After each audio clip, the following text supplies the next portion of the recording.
Hello everyone, this is Quick Flicks. And although the Amazing Digital Circus has not even really come out yet, we can already find out a lot about the past of the main characters by reading the author's Tumblr and analyzing their behavior in the first episode. Although many of the pilot considered this cartoon a horror, Gusworks herself never called it that. In her opinion, it's more of a black comedy with depressive notes, and the animated series itself is not so much about the circus itself and monsters as about adults with adult problems, pathetic, worthless personalities stuck in the virtual world, and the main plot will be devoted to the study of their problems. After all, according to Gusworks, they are all not in their right mind at all. Each of them had certain psychological problems during his lifetime, which only worsened after a long stay in the game. And if you let anxiety and trauma get the better of you here, you dissipate like Offma. And if you manage to overcome them, perhaps you will be able to get out. But this is much more difficult to do. Yes, as we found out in the last video, the whole plot of the Amazing Digital Circus most likely consists precisely in the fact that each of the main characters accepts his illness and manages to overcome it. I really like the theory that Koroller was a game tester in his life, and therefore constantly talks about a collection of insects as if he used to look for buggies in games, and in his brain it was deposited as if he was collecting bugs, that is, insects. That sounds really cool. However, it is unlikely that 30 years ago it was a highly sought-after profession and the circus is full of bugs. Therefore, it seems to me that in fact everything is much more prosaic, and the answer lies in an extremely unexpected place. Kappa went through a sort of cophmosis and abstracted! Have you ever wondered what kind of chemosis is this? Where did he get that word at all? Obviously, this is the name kophma in combination with something consonant and ending in mosis. I googled, and the only appropriate word in this case is hemosis, plant disease in the form of amber secretions caused by insect damage. A rather rare word that not everyone knows. And since the vocabulary of all the inhabitants of the circus is preserved, most likely Koroller was an entomologist, a scientist studying insects during his lifetime. And even though it is now extremely unstable, sometimes it unexpectedly gives out extremely complex formulations. Thus, the digital food here only gives the virtual feeling of eating without any nutritional benefits. And judging from the concepts, he clearly knows how to play chess quite well. Although many believe that the king has gone mad because of the scattering of Queenie, the black chess queen. Another image is crossed out on one of the doors of the rooms. It seems to me that these are just similar skins of the characters of the Amazing Digital Circus game, and in terms of relations, they are not related to each other in any way. Gusworks said she didn't like romance at all, and she wouldn't be here. White and black chess are generally opponents. And even if we assume that it was a husband and wife who entered the game, here they would no longer remember their relationship because the king would not suffer because of her dispersion. According to my assumptions, all the participants of the Amazing Digital Circus suffered from mental illnesses even before they arrived in the game. And in the case of Koroller, this is schizophrenia, a disease that can occur in old people due to stress and an overabundance of medication.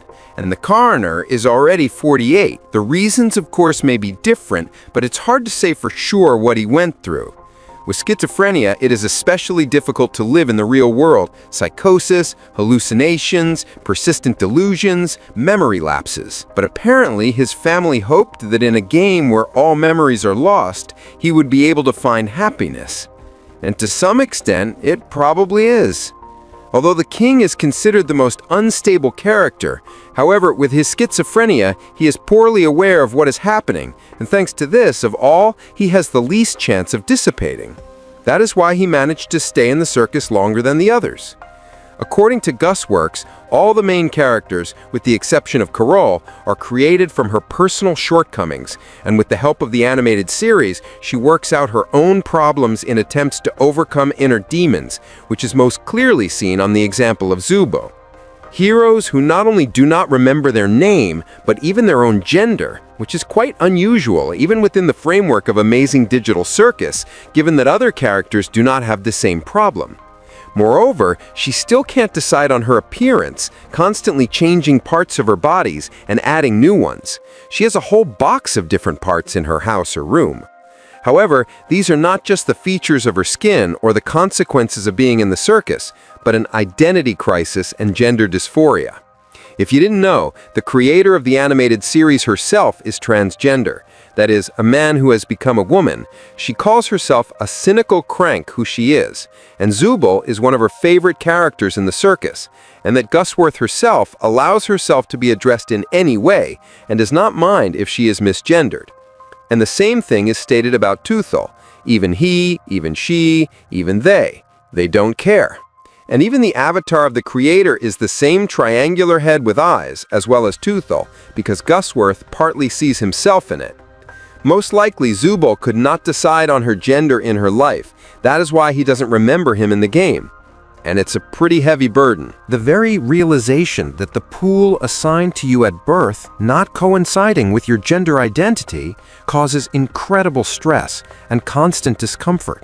And when you are surrounded by a transphobic society and there's a high probability that neither your parents nor friends will accept your choice, thoughts about sex change depress even more, which is why transgender transition is often accompanied by depression and suicidal thoughts. Zubl is always trying to rebuild himself, but still dissatisfied with himself. And so, even after 5 years of transition, when she is asked to draw herself, she does it extremely caricatured, as if not accepting herself to the end. In no way do I want to offend Gusworks herself. I'm just guessing and reasoning on her example about the possible fate of the tooth. This character is very grumpy and irritable, and according to the creator, does not tolerate hugs. She is used to the fact that she is not accepted in society, and protecting herself simply pushes everyone around her away from herself, especially from those who really deserve it. She absolutely does not care about the opinions of others, because it's hard for her to deal with herself. If prohibited substances were allowed in the game, according to Gusworks, Zubl would gladly smoke weed here, thereby hinting that she did this in life. Ganga was already attacking before getting into the game, a kawaii girl who spent days watching anime like One Piece, and her favorite was Azumanga Daioh, a cute anime girl about schoolgirls. She slept with Daiki Makura, loved to draw all sorts of fans, and in general was a weak, fragile girl, because according to Gusworks, she would have been the first to be sick in the car. And her design with a mask of tragedy and comedy also clearly demonstrates her main problem, bipolar disorder. Changing the mask from joyful to sad personifies sudden mood swings, from rare euphoria to prevailing depression. The mask of comedy is more fragile because it's much easier to kill a good mood in its state. If she was a happy, joyful person, then I think the sad one would be able to break more. The truth is, the real her is harder to break. But at this stage, there is no way to break the mask of tragedy, because for this, you need to work on yourself for a long time. Bipolar disorder is a type of depression with sudden bouts of high mood. However, melancholy and despondency still prevail many times. Because I like to think that, like, when she's happy and she's got her happy mask on, like, she's more just able to do anything. But when she's sad, she's way more floppy and subject to the whims of the world. Ganga is very depressed and unsure of herself, so she allows others to push around and mock her, both in the circus and in real life. Occasionally, she tries to enjoy what is happening, but very easily slips back into an apathetic state. Rogata, on the contrary, suffers from toxic positivity. In appearance, she is always sweet, joyful, and open, although in fact, she is experiencing a storm of emotions inside. Even Gleach, introducing her to the audience for the first time, writes, "Don't worry about her. She's fine. She's always fine. See? She's fine. Look, she's smiling. See? She's fine. Don't worry about her. She's fine." Her eternal optimism is just a cover for fear of showing her true emotions. Once again, do not be rude to someone, even if he is rude. Not to offend someone who threw you in front of a monster, because it's not very polite. And it's not even that she's afraid to dissipate. No, she's just that kind of person. According to Gusworks, Rogata often does not speak sincerely, but simply trying to avoid conflict. She is a really kind girl, but she tries to be perfect, even to the detriment of herself. She continues to walk forward with a smile on her face, just brushing off serious injuries and terrible incidents that are gradually destroying her from the inside. Most likely, in life, Rogata was an ordinary employee on whom they dumped all the work and wiped their feet on her. She worked hard anyway, afraid of disappointing her superiors. Jax, according to the creator herself, is an extremely impulsive jerk with a whole heap of problems that made him what he is. A brash, sarcastic, arrogant egoist with a dissocial disorder who, as Gusworks said, will bully anyone, even a child, in order to assert himself once again. After all, the weaker the victim, the easier it is to do it.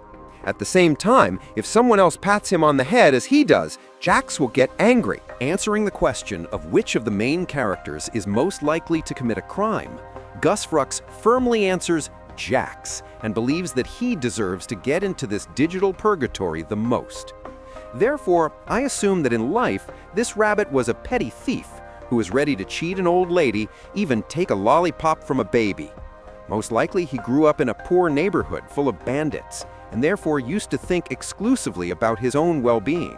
When you grow up in the neighborhood among the hot pots, you need to inspire authority, and if the tooth was used to defend itself rudely as a result of attacks, then Jax simply attacks first, putting the others in their place. Also, the creator said that if someone suddenly starts praising the rabbit, he will suddenly be scared and confused. Most likely because he is not used to it at all.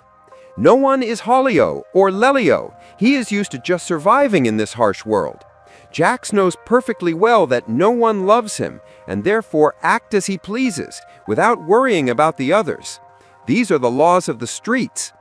And I think that's why he managed to break down all the doors here with ease. I don't think you need to be a hacker or a programmer for this. It's unlikely that he has access to the program code. It's just that he cut out the keys on the basis of the lock himself, although there are no keyholes here, as if just turning the handle is enough. Although he does not remember his criminal past, however, he still has a craving for hacking and bullying. And Gusworks is sure that if she got into the circus, she would end up like Jax. As a result, it turns out that all the main characters had a hard time living in the real world. But instead of trying to fix their lives, they decided to start a new one in a game that erases all your memories. But under the weight of the same psychological problems, they still continue to suffer. Maybe working on yourself won't open a way out for them, but at least it will make their life happier even in a crazy virtual circus. This is a kind of metaphorical way out. But Jax, with his dark past, will have the hardest time correcting himself. It is very difficult to overcome for yourself what has been your essence since childhood, even if you don't remember it.